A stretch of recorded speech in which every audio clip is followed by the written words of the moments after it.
Hey guys, welcome back to another episode of World End Economica, episode 2. This is not episode 2, it's episode 7, I believe. Let's get on with the story anyway. You can stay indecisive if your results are indecisive, but investing, you gain nothing with indecision. I'll probably do it. I said as past research, she was handing a drinking party after me and Chris's conversation.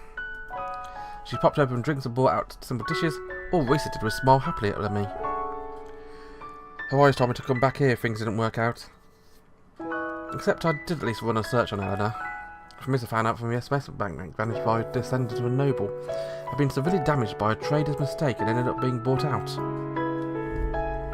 Normally that wouldn't have warranted a write-up, but the noble's last hobby was the company of a moon being crushed would make it a bit of gossip here. It could have been because Eleanor, the largest shareholder in charge of the company, was young and pretty. The face of a photo was a prim face of Eleanor herself. I made up my mind and sent over Chris an email. Except I made sure to stress Chris that, put on the terms of the contract, there was a chance I might still refuse. Even if I ended up spending all this time lying to myself, it's not as if everything vanished if I just snapped my fingers. Just like Risa said, the connections with people will still be there. I understand that my parents may not have shown it openly, but they were still quite happy their foolish son somehow got into college and was studying law. 4 years ago, I was nothing but rebellious. But I've since been able to come to understanding with my parents' feelings. Even though I say I was a work scholarship student, my parents had hooked me and looked after me while I studied. I started to believe it was given for parents to watch after their kids after I'd been so selfish and came back home carrying all of my failures. My parents still took me aback. If I signed on with Eleanor, I'd probably be able to repay them for my living expenditures and everything else in one lump sum of interest. But they had high hopes for me that even with things as they were now, I should still go ahead and graduate. Chris said she didn't like that type of expectations of her. It's not like I didn't understand her, but it was just difficult for me to ignore that with how I was now. I thought back to myself as I stood amidst others during my morning commute. There was a long line for free legal advice at this cold morning in front of a public service government branch. The doors weren't even open yet. I decided to study law once I became aware of these people. People I hadn't even seen before. Investment failed, so I was separated from Hagana. Changed the fates of all those who supported me. I felt nothing but shame after selecting that path. But it's true I wanted to help those who had nowhere to go but for free legal counsel of a government branch office where the temperature and dome had been lowered and there was not enough electricity. But there was something more to that than I had to think about. I was greeted by the watchman as usual and began walking through a branch office which was empty as it was before opening the hours. My place of work was right at the top of these steps. It was quite as usual. Almost nobody came to work before office hours. I say almost because there was an exception. Working with documents practically pressed against her face, as if she was sleeping, was Raina. Good morning. She gave a small shriek as I greeted her. She panicked as she gathered up the things on top of her desk and shoved them in a drawer. Me knowing I was the one who just called out to her, she then looked and drained and she might as well just fall to pieces that right then. What are you doing? The type of thing that someone as timid as Raina would hide didn't amount to much. They were searching for a new job, writing out a personal mail, or something like studying for an investment test. I didn't mind, I was just about to settle into my chair when my eyes just happened to fall on it.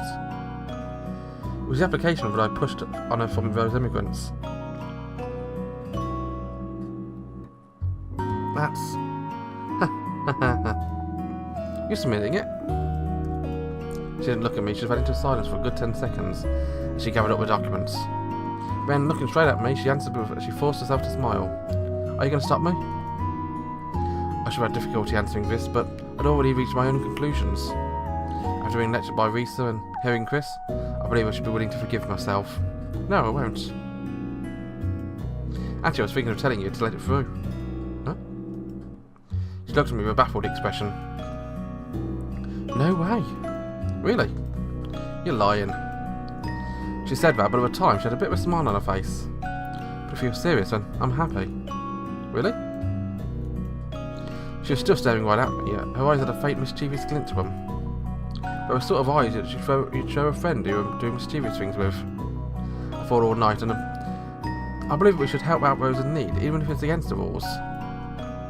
Really, I have no objections.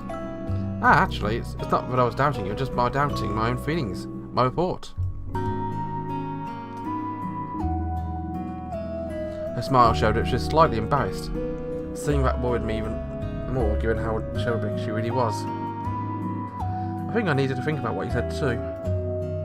About rules and regulations. Not that. But you're always hardest on yourself when it comes about your own choices. I suppose I say some good things right every so often. Although it was right, and that's why I understood that you also needed to act on how you felt. She looked down at a document in her hand and narrowed her eyes affectionately as she spoke. It was very reassuring that someone else agrees with my decision, Haru. Huh? Thank you. She looked up from the document and smiled happily at me. Her kindness had strength behind it. There was a naivety behind Reina's. I thought that to survive on the moon you needed that intense conviction like Risa had. I never doubted that before, but now I thought that it might be wrong. I had one worry about taking up Eleanor's offer. Where was that Reina would be left alone fighting if I quit. Would she be fine with me here? I was worried, but it might have just been that I was underestimating Reina. Actually, Haru, what is it? Did something good happen to you last night? Huh? I was about to take my seat, but then I stopped. When I looked over at Reina, she was smiling over at me. You have quite a relieved look on your face. Huh? I touched my cheeks without thinking. This is a face that couldn't express itself even if I tried. I couldn't imagine what was possible, but Reina looked at my face intently and nodded once again. Yeah, it really does. It's like you're not obsessing over something now. Did you sleep well or something? She smiled innocently. I shrugged my shoulders as I took my seat. I'm amazed by my superior's sharp-sightedness. My, how rude. Well, I guess you could say. Yeah? I'm not sure if it's a good thing, but it feels like there's a turning point coming up in my life. That's... I turned my chair around, making sure there was nobody else in the room.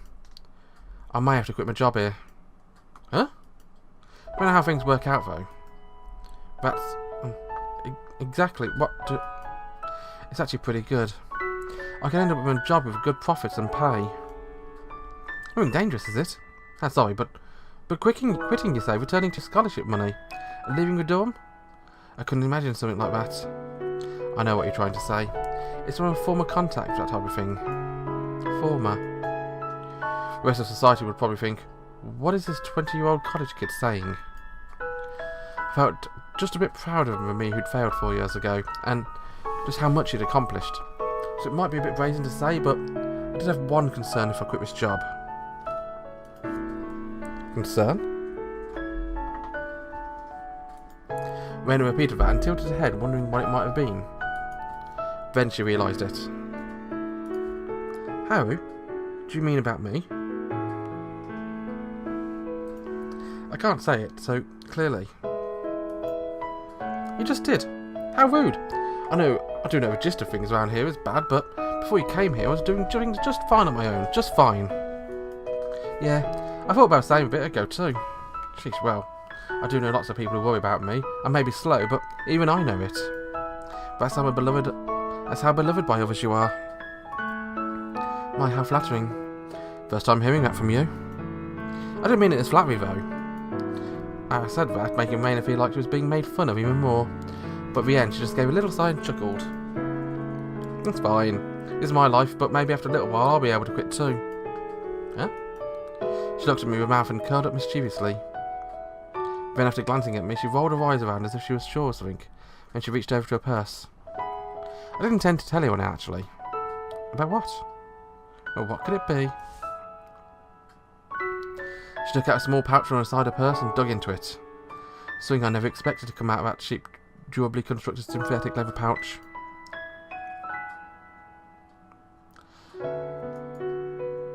I'm always a bit tense talking about it.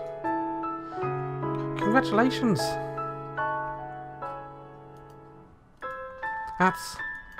I'm really close to reaching my goal. Then I'll be able to leave here whenever I want. and I think if I can continue for about 5 more years. I was dumbfounded by Rain as she showed me her hand proudly. Her fingernails were round and childish without any colouring. It didn't look like she was taking care of her hands. But even still, that glimmering ring on her ring finger made Rain appear like a princess guarded by a knight able to overcome any obstacle. So you see, Haru? Yes? I straightened up my back without thinking. Everything I'd assumed about Rain all this time was crushed but embarrassingly. Don't worry, go ahead and quit. This is a moon. It's a place where everyone chases their dreams. As a working scholarship student, Rain was my direct superior. When I began working, I was always dejected, wondering which of us was actually in charge, but at that moment, I saw the girl in front of me was as my superior. Understood. Thank you very much. I bowed my head, then removed her ring and laughed a little, lifting up my shoulders.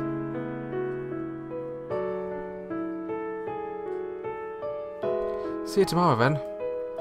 When workday was over, she left me with her usual cheerful farewell. Then she disappeared into a hustle and bustle of lunar surface with steps that were light even to the moon's lower gravity. Never even thought she had found a guy, let alone engaged. I felt a tickle deep in my gut and made it feel like this face of mine could smile. This was probably happiness.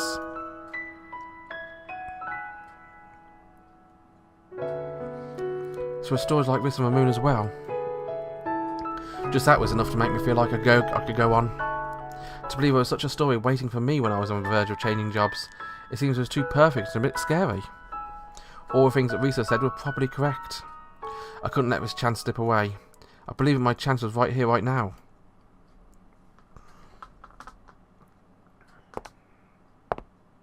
Watching Rainy go off, I made my way down a different street from usual.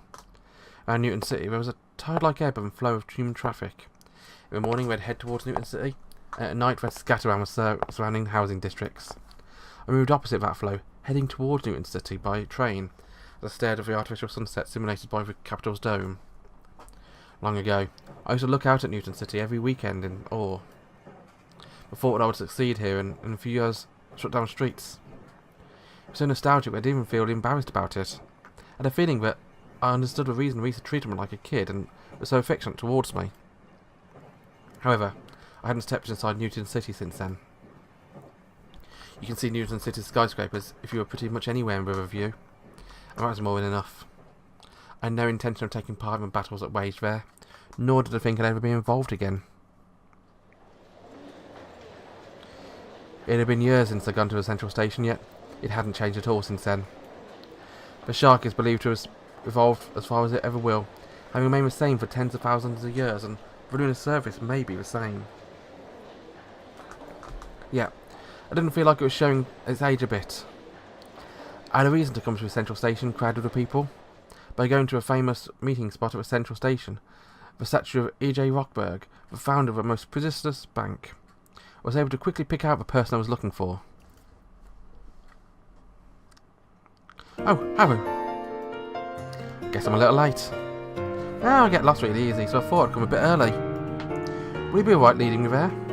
I'll be fine, I think. Well, let's get going. It's a bit of a walk. It's a bit of a walk, but it looks like you had to lose your top there. That intensity Chris had shown me in the church was nowhere to be seen. She was her usual timid self as she started walking. Oh boy, I thought. I felt that I had no room to judge Risa for thinking Chris was even more adorable like this. Chris led the way, minding my pace, and soon we came up to Schrödinger Street. This wasn't just the greatest financial district on the lunar surface, but on Terra as well.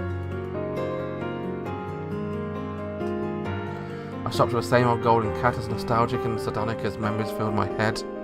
I felt like this cunning-eyed cat had lost weight compared to 4 years ago. People petted her as it might have worn her down. The lunar surface was experiencing unprecedented economic prosperity, and there was a boom in the stock market. It would be like Rain were buying stocks, so there must be quite a few I think being graced by good fortune. Isn't Annie so cute? That's his name. It would seem my name is derived from money, so it seems fitting. I should have named it Lucky or something. That's a dog name though. True. As I was having that conversation, People have been continuously coming from near and far to pet the cat in its head. I walked along the lamplit Stronger Street at dusk with Chris as if she were walking and taking a relaxing stroll. This area, which was the eye of a storm, eclipsing the entirety of terror in terms of greed, appeared quite normal as we walked through it. However, that may have been because this was usually the time when people returned home. In front of us, a white-gloved limousine driver awaited their employer in front of a luxurious-looking building. That's when I realised it was a pretty commonplace sight in this area. This really was a place where money talked. I felt tense when I became aware of that, as if I had slipped on the stairs with my heart thumping hard. Huh? I paused and started walking again after taking a few deep breaths. It's nothing, I'm fine. If this was 4 years ago, then I probably would have taken off running to hide the fact my heart was racing. Following Chris's lead as we passed the busiest areas, the quality of buildings dropped.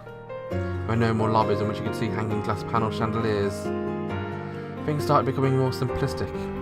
If we kept going this way for a few miles, we'd leave the boundaries of Newton City area, and housing quality would shoot back up again, since they'd have a nice view.